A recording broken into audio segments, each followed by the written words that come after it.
రాగా మీరు ఎలా ఉన్నారండి? నేనైతే బాగున్నా అండి. ఇవాళ ఏమి లేదండి, చాలా చిన్న వీడియో. మా ఇంట్లో దోశలు మెత్తగా ఉంటాయి అని చెప్పని అంటూ ఉంటారండి. అందుకని చెప్పని మేమైతే దోశ పిండిని ఎలా ప్రిపేర్ చేసుకుంటామో మీకైతే చూపించేస్తానండి. వచ్చేసేయండి. దానికి ఒక గ్లాస్ దాకా అండి పొట్టు మినపప్పు తీసుకున్నానండి. మీకు ఎన్ని కావాలంటే అన్ని తీసుకోండి. దానిలోకండి 3 గ్లాసుల దాకా రైస్ వేసుకున్నానండి. అవి లావు బియ్యం అండి. స్టోర్ బియ్యం అయినా సరే తీసుకోండి. ఇవి అట్లు సపరేట్గా ఉంటాయి లావు బియ్యం, అందుకని ఇవి తీసుకున్నాను నేను. సన్న బియ్యం అయితే బాగోదండి, అట్లు బాగా రావు. తర్వాత దాంట్లోకి 1 స్పూన్ దాకా మెంతులు కూడా యాడ్ చేసుకోండి. ఇప్పుడండి 1కి 3 సార్లు కడిగేసి శుభ్రంగా నానబెట్టేసేసి ఉంచుకోండి. కనీసం 6-7 గంటలన్నా నానాలండి. అప్పుడే తొందరగా నలుగుతుంది పిండి, మెత్తగా కూడా వస్తాయండి దోశలని. నేను పప్పు బాగా నానాలి, బియ్యం బాగా నాని అనుకోండి మెత్తగా అవుతుంది పిండి తొందరగానే.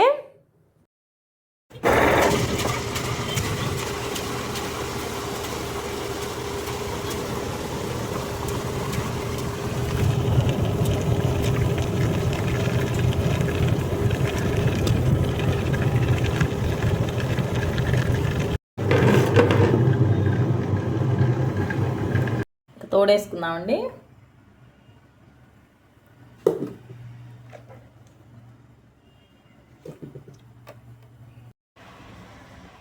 ఇదిగోండి ఫ్రెండ్స్, మెత్తగా రుబ్బేసిన అట్టుపిండి ఇది. నైట్ అంతా బయట ఉంచేసామనుకోండి పులిసిపోద్ది. రేపు పొద్దున్నే అట్లు వేసుకుందాము. చాలా సాఫ్ట్గా, చాలా టేస్టీగా, మెత్తగా ఉంటాయండి. వేస్తాను కదా చూద్దురు. పొద్దున్నే నానిన పిండిలోండి ఉప్పు వేసి కలిపేసుకోవడమేనండి. సోడా ఉప్పు లాంటిది ఏమీ యాడ్ చేయకూడదు దీంట్లోనూ, అవసరం లేదు కూడాను. చూసారా, దోశ పినానికి ఉల్లిపాయ రుద్దేసాం అనుకోండి అట్లు నాన్ స్టిక్లో లాగా లేచి వస్తాయండి చక్కగా. ఇది ఇనప పెనం అండి, దీని మీద అట్లు బాగా వస్తాయండి. ఉల్లిపాయ రుద్దేసుకున్నాం కదా, చక్కగా వస్తాయి. చూసారా, పిండి వేస్తూ ఉండగానే చక్కగా గుంటలుగా పడిపోయింది అట్టుపైన. ఇది పర్ఫెక్ట్గా ఉంటుందండి పిండి. సోడా ఉప్పు లాంటిది ఏమీ యాడ్ చేయమాకండి, అసలు యాడ్ చేయకూడదు కూడా దీంట్లో. మనం పర్ఫెక్ట్గా తీసుకున్నాం అనుకోండి పిండి కొలతలు చక్కగా వస్తాయండి దోశలు. చూడండి, మీరే చూడండి ఎంత బాగా లేసి వస్తాయో. మేము నాన్ స్టిక్ వాడమండి పెనాలు, ఇనుప పెనమే వాడతాను నేను దోశలకి.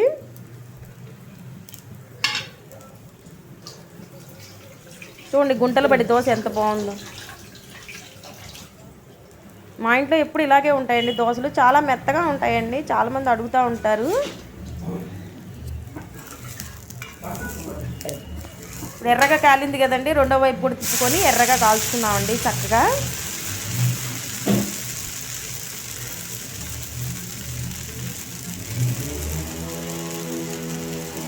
చూడండి ఎంత బాగుందో. 2 పక్కల ఎర్రగా కాల్చుకున్నాం అనుకోండి తినడానికి చాలా బాగుంటాయండి. ఇవి మెత్తగా ఉంటాయండి. నేను ఏమీ యాడ్ చేయలేదు, మీరే చూసారు కదా. 1 కప్పు మినపప్పుకి 3 బియ్యం అండి, 1 స్పూన్ మెంతులు మాత్రమే యాడ్ చేశానండి. చక్కగా మెత్తగా చూసారు, తీస్తుంటేనే ఎంత సాఫ్ట్ దోశలు వస్తున్నాయో మీకు. అయితే అండి సన్న బియ్యం మాత్రమే యాడ్ చేయమాకండి, ఇలా రావు దోశలు. లావు బియ్యం కానీ స్టోర్ బియ్యం కానీ యాడ్ చేసుకోండి. చూడండి ఎంత పర్ఫెక్ట్గా దోశ ఎంత మెత్తగా ఉందో చూసారా మీరే.